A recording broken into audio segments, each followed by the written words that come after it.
All right, open up your textbook to page 173. This is where we left off from last class. I'm going to take notes on the word problem portion of the writing and solving two-step inequalities lesson 3-6. Go ahead and read it. Halfway through bowling league season, Stuart has 34 strikes.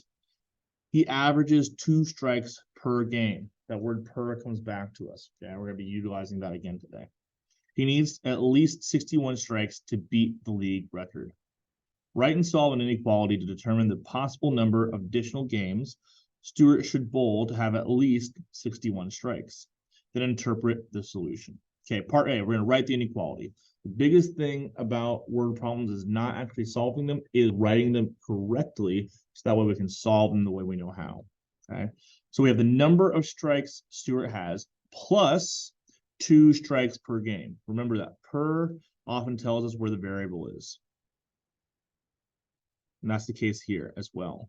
Okay, so we have the number of strikes Stuart has plus 2 strikes per game is at least, okay, this phrase at least we're gonna have to come back to.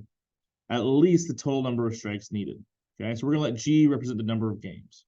So based on what we have written here, we're gonna have the 34 strikes he already has plus the 2 strikes per game that he's likely to get. Okay, so 34 plus 2 per game. Now, at least means that 61 is the fewest number of strikes he can have. Okay, so however much is on this side has to be more than 61. It can equal 61, that is okay. That means 61 is the smallest amount. So that's exactly what we have here. You'll notice that 61 is on the small side of the inequality. Like I said, we can have exactly 61. That is okay. We need to have at least 61. Okay. Now comes the part that we actually already know how to do pretty well. We know pretty well how to solve. What we're going to be doing for this problem is using SADMAP like always. Okay, SADMAP. Okay, where we have our first phase and our second phase. Okay, first phase, second phase. We know that first phase, we're trying to find the inverse of addition and subtraction first, which is exactly what we do here. We're trying to isolate G, so we subtract 34 from both sides of the inequality. When we do that, that 2G comes straight down. And we have 2G is greater than or equal to 27. Okay. So our last step, we're into our second phase. We're trying to undo multiplication, so we divide by 2 on both sides. You'll notice the inequality stays in that same direction here. Okay, it's still greater than or equal to. When it's positive, stays the same. When it's negative, it needs to change.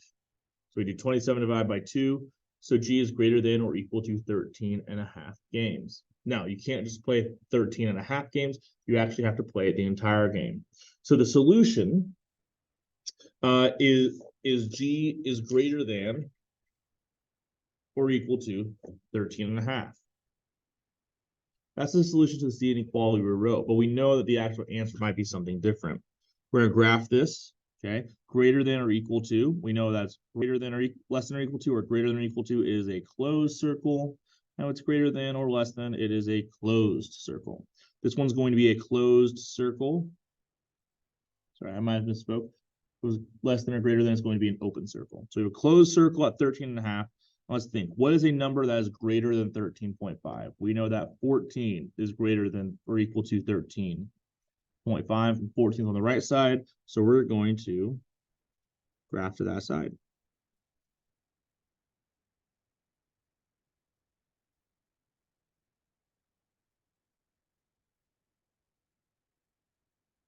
Okay, if you don't have all this written down in your textbook, pause the video and get caught up. All right, now that we're all caught up, we need to think. We can't actually just bowl 13.5 games. We have to finish the game. So Stuart actually needs to bowl at least 14 games. At least 14 games. If he bowls 15, great. 16, awesome. The more games he bowls, the better chance he has to break 61. But he needs to break at least 14 as long as he maintains his average. All right, let's go ahead and turn the page. All right. Go ahead and work this check. Do this one on your own. Pause the video. And once you have it done, unpause it and you can check your answer with me.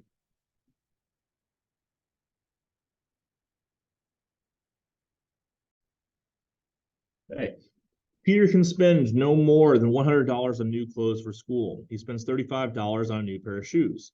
Shirts cost $15. Write and solve an inequality to determine how many shirts Peter can purchase. Then interpret the solution. So we're assuming he's buying one pair of shoes, but he can buy more than one shirt. It says which inequality can be used to determine the number of shirts Peter can buy. So we know that the shoes plus the $15 per shirt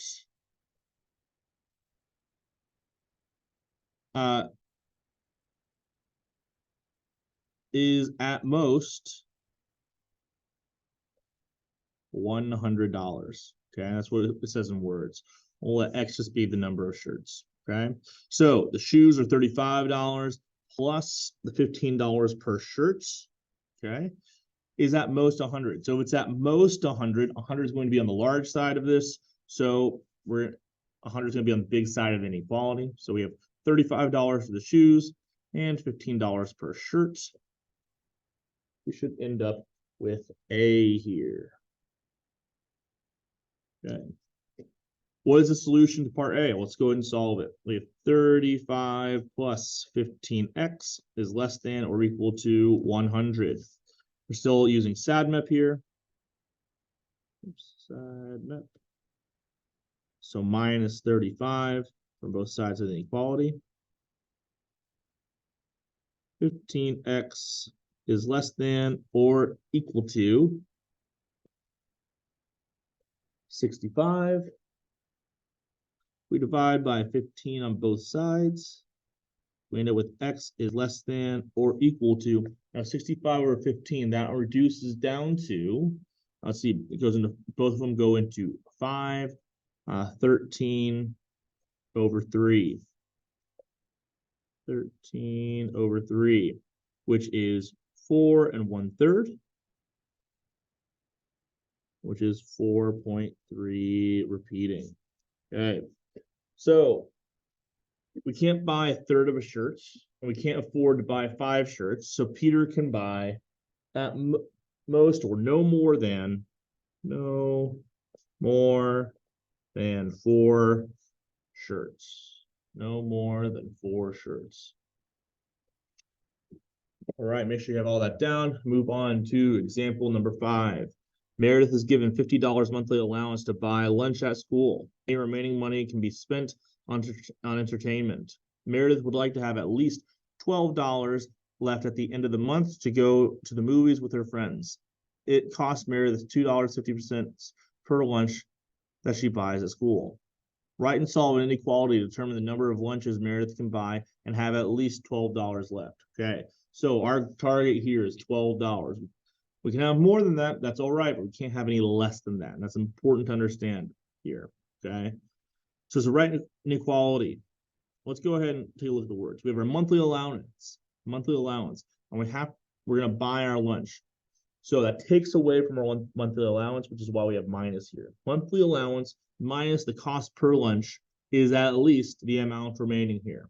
So again, I want to emphasize this again. We're allowed to have more than $12 at the end of the month, but we can't have less.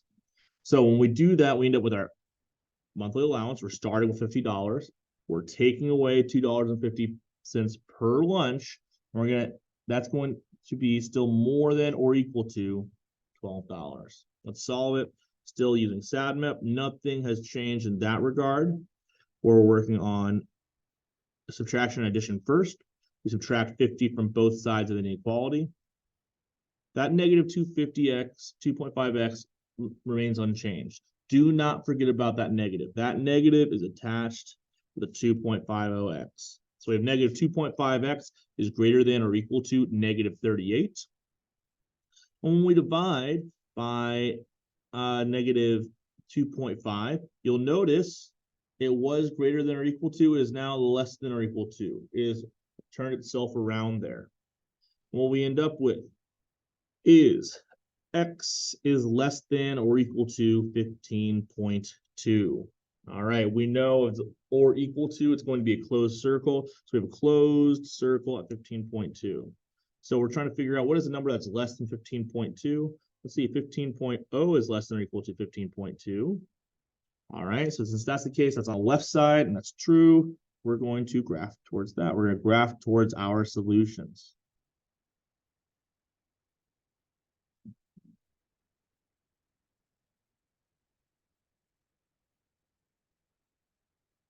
All right. We have a closed circle at 15.2 going left here. So use the graph to interpret the solution. Meredith can go buy no more than 15 lunches. No more than 15 lunches in order to have at least $12 remaining to go to the movies. Okay? At least $12 remaining to go to the movies. She can't buy 0.2 lunches. She has to buy a whole lunch or no lunch. And so 15 is the maximum. We go to 16, we've spent too much. All right, let's go ahead and turn the page. Work this check on your own. Pause the video now, and once you've worked it out on your own, you can unpause it and check your answer. All right, Sylvia was given $25 for her birthday and would like to use some of the money to purchase music from a streaming website. It costs $1.20 per song she downloads.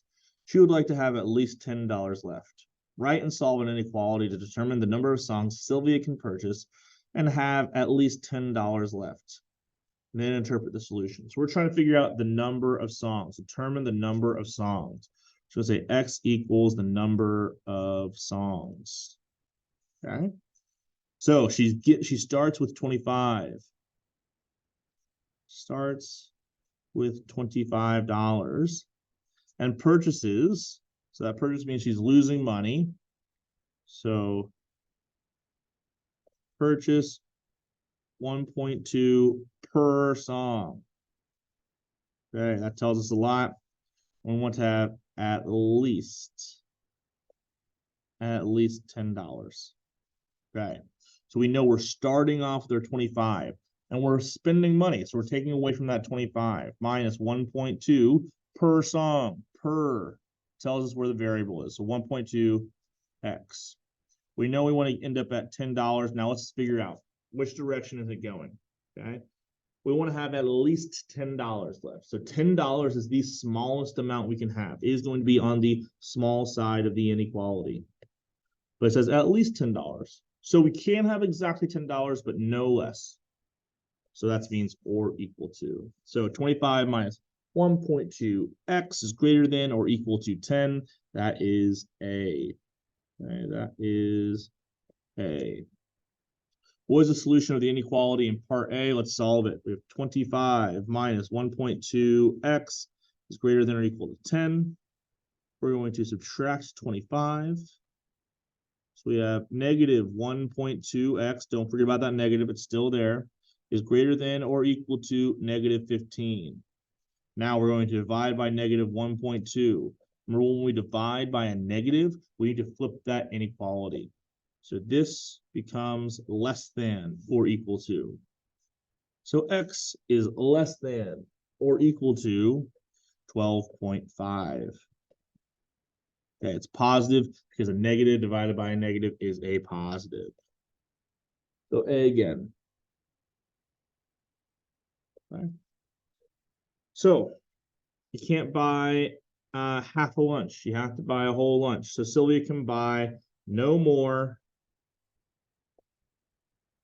than 12 songs. Not lunch. You can only buy a whole song. You can't buy half a song. So she can buy no more than 12 songs to have at least $10 left. Okay.